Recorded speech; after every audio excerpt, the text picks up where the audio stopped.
ఎందుకో నాగార్జున సాగర్ కట్ట మీద పోవడానికి ధైర్యం లేదు. మేము పోయినాం కదా అలాంటి బాజాప్తిగా ఏ రాత్రి ఏ పగలనుకుంటే నాగార్జున సాగర్ కట్ట మీద మాకు ఎప్పుడు నీళ్ళు అవసరం ఉంటే అప్పుడు పోయి తుమ్ములు ఇట్లా లేపేసి నీళ్ళు తెచ్చినాం బాజాప్తా.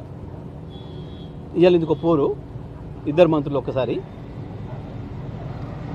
తీసుకుపోయి అప్పచెప్పారు కేఆర్ఎంపీకి.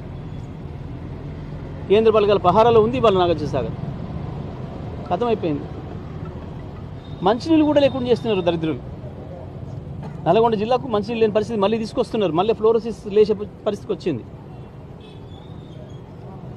తేలిపాడు నుంచి నీళ్లు పోతుంటే సోయి లేదు. ఒక్క మంత్రి మాట్లాడలే, ఒక ఎమ్మెల్యే మాట్లాడలే. మేము గత వారం రోజులుగా మాట్లాడుతుంటే నోరు మూసుకొని వాళ్ళకు పోవాల్సిన వాటా ప్రకారం పోయిందని మాట్లాడిండు ఉత్తమ్ కుమార్ రెడ్డి. కానీ వాళ్ళ సెక్రటరీ రాసిండు ఉత్తరం, మీరు నీళ్ళు తీసుకుపోవడం సరైనది కాదు, అక్రమం ఇది, ఆ నీళ్ళు మళ్ళీ మాకు ఇవ్వాలి అని చెప్పి. సెక్రటరీ మాట్లాడింది నిజమా, మంత్రి మాట్లాడింది నిజమా? ఇంత సోయి లేకుంటున్నారు. తెలంగాణ హక్కుల పట్ల సోయి లేకుండా ఉన్నారు.